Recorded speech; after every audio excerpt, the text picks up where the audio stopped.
Welcome to Real Estate Coaching Radio, starring award-winning real estate coaches and #1 international best-selling authors, Tim and Julie Harris. This is the #1 daily radio show for realtors looking for a no BS, authentic, real-time coaching experience. What's really working in today's market, how to generate more leads, make more money, and have more time for what you love in your life. And now your hosts, Tim and Julie Harris. Julie, I love today's topic. It's so timely.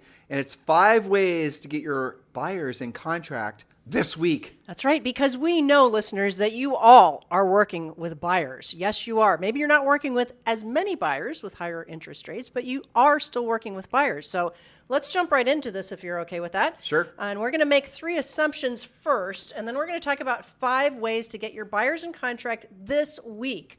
Assumption A.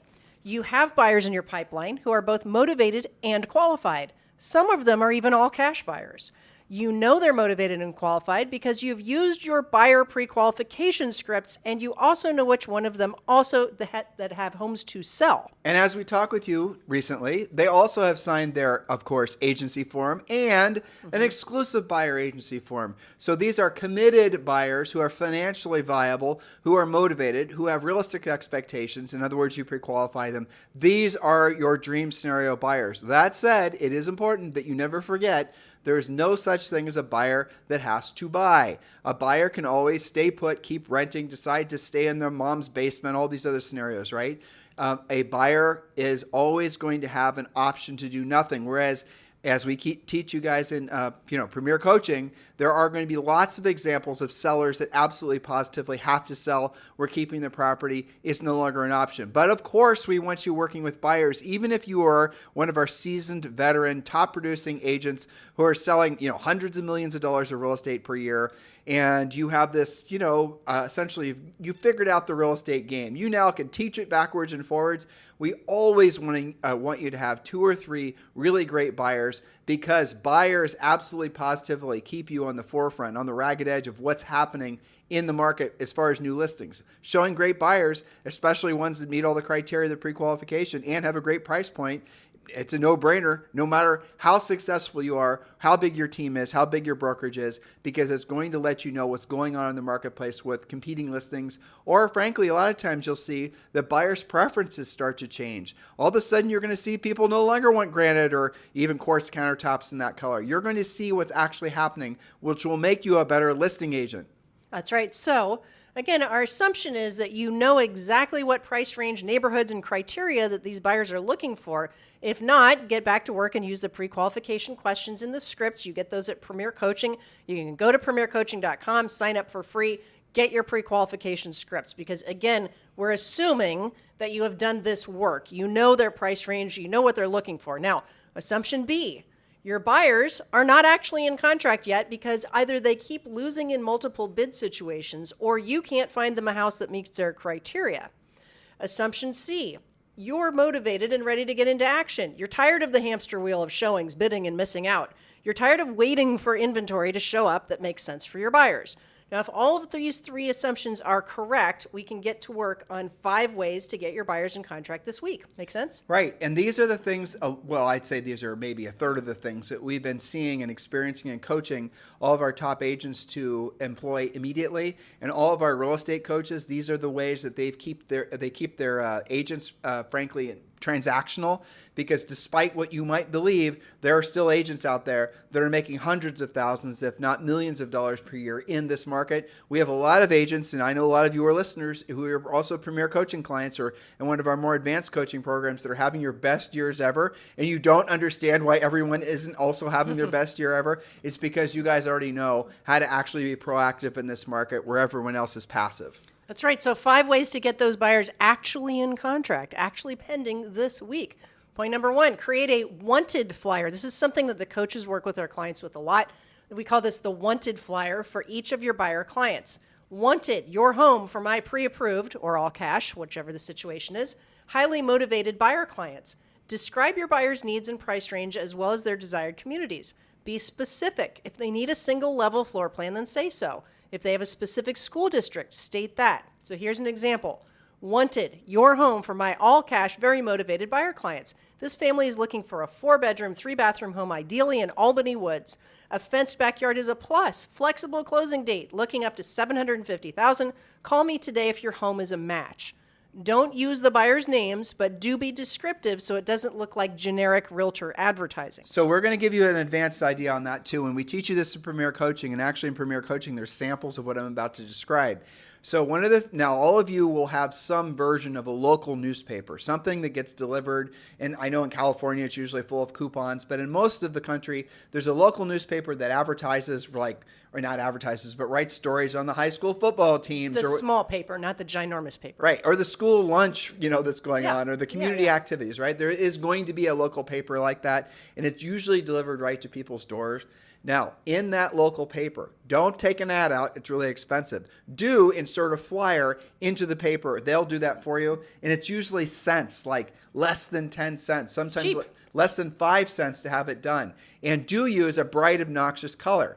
That way it obviously sticks out. So what you could do is, let's say, for example, using Julie's example of this, made-up neighborhood called Albany Woods. So if she had 5 or 6 buyers that are looking in Albany Woods, and there weren't actually any homes for sale that the buyers wanted to purchase, well, guess what? Put a flyer together and then give a description of each of these buyers. Buyer number 1, relocating from Atlanta, family of 4, up to $500,000, looking for maybe in Albany Woods, let's say there's specific floor plans that this buyer was interested in, that kind of thing.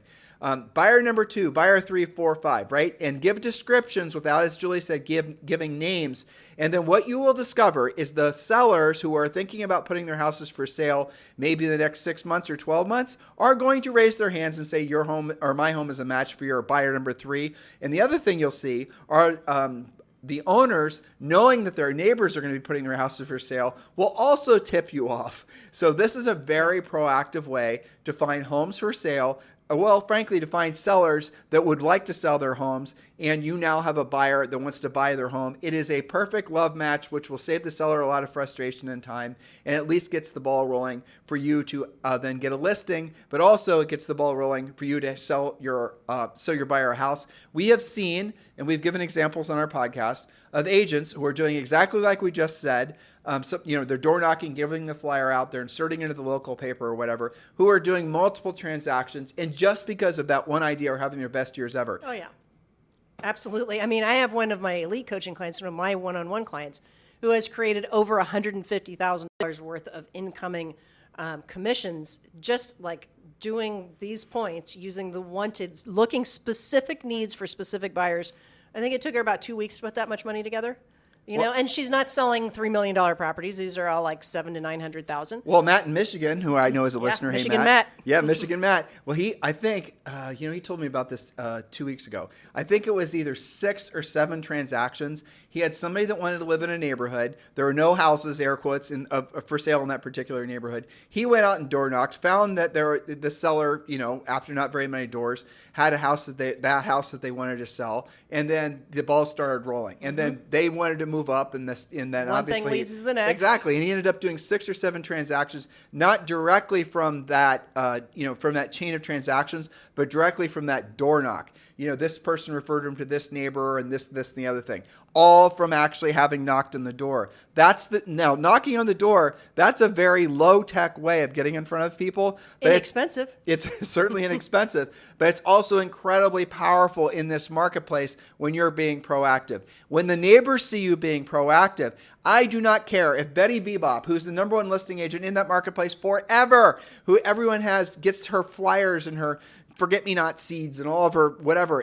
When you knock on that door and you have a buyer for their house, they're not calling Betty Bebop. You've just gotten a transaction. If you want to know how to actually be 100% more effective in this marketplace, it's when you make yourself more effective doing the actual work of real estate, knowing what to say and how to say it, and look at all the people that you're helping. It is incredibly exciting. That's right. So unintended consequence of all that is you can only, let's say that you do find a house for your wayward buyers. Okay, well, you probably generated more than just 1 listing lead because you were looking, right? Also, advantage you and for your buyers, you're not going to compete when you create the deal. And we, by the way, just talked about point number 2. I know. I'm Speaking sorry. of, that's okay. Let's go on to point number 3. So, guys, the notes for today's podcast are down below. So just scroll below. And when you're there, make sure you click the link to join Premier Coaching. You can have immediate 30-day access to the first level, including a daily semi-private coaching call with a Harris certified coach. Just scroll down, click the link. You can join right now. And we just talked about point number 2. So those of you who are loving to hold us accountable to keeping to our notes, the notes are also below. Feel free to reference these to your heart's desire. And Julie Harris, point number 3. Point number 3, use that same wanted flyer to post on your social media with a call to action to message you back to see if your buyer is a match for their home. When you get messaged, call the person back with urgency. Remember, it may or may not be a match for your buyers. It's still a potential listing lead either way. So how many agents right now are listening who are posting pictures on their social? And most of the people in their social are people that are in their centers of influence past client list. Right. You know, we do teach you guys how to, use social and marketing for lead generation for sure. And one of the ideas is you take your centers of influence and past clients and you obviously specifically target them on social. But what you're targeting with them with your messaging, you guys can stop sending them motivational messages and trying to be mindset gurus. Why don't you instead remind them with your messaging that you're in the real estate business and that you actually are trying to proactively work with your buyers and sellers by taking Julie up on the idea that she just gave. Take the flyer idea, take the buyers wanted or rather the sellers wanted concept, and then make that into your marketing. Don't you think that's going to be more proactive about, when it comes to generating transactions? Well, that's right. And remember, the topic of, I think last week's podcast was, what is the value that you're providing to your buyers? Remember, we have all this pressure for buyer agent commissions. Well, don't you think door knocking for them in their specific neighborhood, looking for a particular house for them, is providing value? So one of the mini points in between our points here should be, whenever you're doing these things, make absolutely certain that you're telling your buyer clients that you're doing it. Well, let's pretend that buyer client came from the fact that agent was using the process to target, say, your Facebook ads towards just your centers of influence and past client that are on Facebook, right? And so let's say one of those people that are seeing your messages on Facebook, your marketing on Facebook, then decides to call you, and now you have that person as a client. Now they see that you're marketing them as buyer number 3 who's looking for a house in Albany Woods. Don't you think that closing of that loop, them seeing you're constantly being proactive looking for homes, that's going to do nothing but make those folks frankly prize you, especially as most other agents are just posting pictures of them and their dog. You guys get it? This is what makes you different in this marketplace. That's right. Advanced coaching, don't let your buyers be more proactive than you are. Yeah, for because sure. they will go door knock themselves. The most motivated ones will. Okay, point number 4, make a short video using the wanted theme for each buyer and send it to your database with a call to action to text, email, or call you with a house matching your buyer's needs. Send this to your agent database as well, since most listing agents have properties in their coming soon pipelines in addition to what you're doing. So most of you use something like showing time, so you know of your past listings, who were the listing agents who are out there working with buyers. That's a great place to start by sending your video saying, hey, I've got this buyer client or this buyer family or a couple. They're dying to live in XYZ. They can spend up to this. What do you have in your pipeline that might be a match for them? Well, you meant listing agent. Listing agent as well as your own database. Right. So you're using, the point here is to use the same theme, but you're making a short video. Well, you can target the listing agents also by just using MLS statistics as far as who the dominant listing agents that's are. True. And we teach you guys how to do this in Premier Coaching because you should be doing that when you're preparing for a listing appointment, knowing who you're most likely competing with. This type of information of really knowing how to drill down and be a professional is what ultimately will differentiate you for sure. That's right. So point number 5, post your wanted flyer. This is such a cool thing because it's free.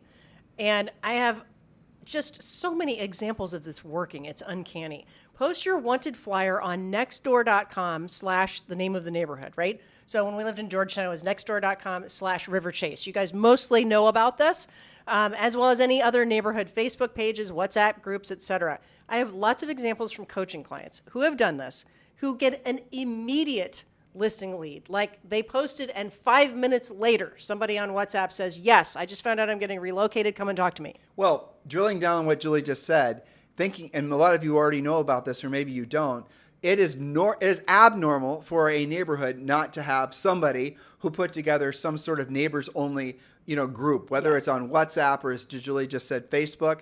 And then you'll usually, they're private pages, and you'll have to request access to the group. But once you do, that is the very definition of a, frankly, easy path forward to build your centers of influence and past clients. We don't suggest you go on there and spam. You want to build value. Right. And one of the greatest ways of building value is letting them know you have a buyer that might want to purchase one of their homes. And hey, guess what, Mr. Potential seller? This isn't, or potential if someone lives in the neighborhood. This is your opportunity to help pick your new neighbor. Exactly. Have Keep fun it with it. positive, keep it light. That's right. And again, we have countless examples of transactions this year which have resulted directly and immediately from agents following the 5 action steps that we just talked about on today's podcast. Waiting is not a strategy. Waiting on the drip system to work, not a strategy. Being proactive is highly effective and efficient, and it gives you the immediate results that you're looking for. So, bonus, refer to our podcasts that discuss websites other than your MLS or in addition to your MLS, where you can find inventory for your wayward buyers. And for even more proactive ways to find inventory for your buyers, as well as listing inventory for yourself, join Premier Coaching today by just simply visiting premiercoaching.com and signing up for free. So you just mentioned something, and it's worth drilling down on. Those of you, and it's most of you, who have spent a lot of time and unfortunately money building these long-term drip campaigns, you need to be honest with yourself why those really don't work. Because here's what we're going to share with you. Statistically, over long periods of time, those are some of the least effective ways to actually generate real estate transactions. And I want you to look at this logically as to why that is true. Here's the first reason. It's because people don't read the emails or pay attention to the messaging.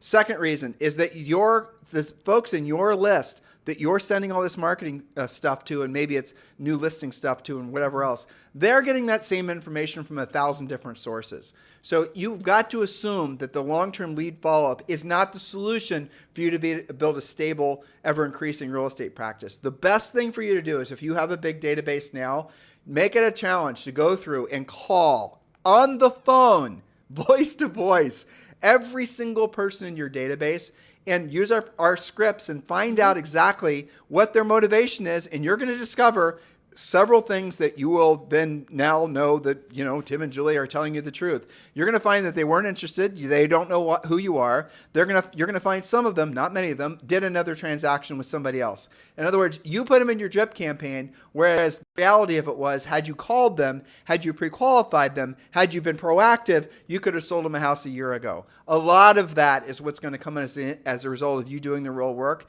What you're going to have to understand is the agents that are making the most amount of money in this business right now are the agents with, wait for it, the fewest number of leads. Julie, why is that true? Well, because they actually talk to their list and they know who's going to be transactional and who isn't, and they prioritize people who are actually motivated, actually qualified, have real reasons they're moving, have a real time frame, and they whittle those down. Those are the people that they're talking to. Those are the people that they're transacting with. They don't, and I think that there's another big distinction, which is the agents that have fewer, leads that they're talking to. They know the difference between a contact and a lead. Okay, so that's what I was hoping Julie was going to say, and Julie has to clear her throat. So the reality of it is what you have to really be specific, especially in a market like this, with who you will consider to be a viable lead. That's the reason the best agents have the fewest number of leads. You guys will consider a lead, anybody at any point that even came into some sort of passing contact with you, a lead. That is not a lead. That is really a nothing. What you want to do is, a lead is somebody you've actually had a relatively thorough pre-qualification conversation with, where you know all the things that are on the pre-qualifying script, which we obviously teach you in Premier Coaching. Even if it's just a buyer who has no house to sell, if you've taken them through the process, if they've met all the criteria, then that is an actual lead. Same with a seller that has to sell. And, that's a lead. Maybe that seller also has to buy a house. What you're considering a lead is somebody that somehow passively sent you a message at one point, and then you're in your drip campaign and you're waiting for your drip campaign to somehow message them on the exact day that they're actually serious about buying and selling real estate. Yeah. Psychologically, the problem that happens is you create a false sense of security from having this massive database. Julie and I have spoken at events before where the agents will brag about how many people are in their databases, obviously not Tim and Julie coaching clients, and to which we frankly feel sorry for them, because that is not going to result in transactions. Statistically, I think, frankly, obviously practically, you guys know what I'm telling you is the truth. So you've got to get really good at pre-qualifying, and don't allow yourself to be lulled into a false sense of security. In other words, allowing yourself to be complacent just because you have databases full of leads. Well, that's right. There is a big distinction between if somebody says, keep me in the loop, keep me updated, keep me on your list. That's not a lead. That's just a contact. That's just somebody that you know. There's a big difference. Somebody that is a lead is turned from a prospect into a client because you can tell they're going to transact with you, they're going to list with you, they're going to buy with you in the next, say, 60 days or less, and here's why. They're moving for this reason. Here's what's going on with their financing, or they're all cash. You have the details. They're not just somebody that says, yeah, keep me up, just send me your newsletter. That's not a lead. If you have, let's say, for example, 3 or 4 or 5 or 6 or maybe 10 leads that meet all the criteria, you've pre-qualified them, these are rock star leads, they're going to transact, doesn't that immediately feel better? Obviously not as good as having, say, for example, 10 listings, but doesn't that immediately feel better than having 1,000 leads? Well, those are the people that we're talking about on today's podcast, 5 ways to get people like that in contract immediately, because guess what? They are counting on you to go find them the house that they want to buy, to negotiate on their behalf and help them to win. Those are the people that you should be putting in contract using these 5 methods. And I guarantee you the buyers that we all love, the super motivated, qualified, they've returned your calls, they're communicative. Those are the same people that if you don't do these 5 things, they're going to do it without you. They're going to do it with another agent. And how many of those, for example, using Julie's example, how many of those rock star buyers actually also have houses to sell? Exactly. So you guys get it? It's a I think we did a podcast once that was called, Are You Part of the Inventory Problem? Yeah. Okay, because if you're not having conversations like this, if you're sitting with a bunch of people that would be transacting except you can't find them a property to buy, don't you think that that's part of the inventory problem? Because you're not having those conversations. You're waiting for the MLS to magically pump out what they want to buy. And you're also waiting and hoping that you'll be competitive enough to actually get them in contract. That's not a strategy, right? And that's part of why we don't have more inventory, is because agents aren't doing the things that these 5 things we presented today. Now, our coaching clients are. That's why they have tons of pendings right now.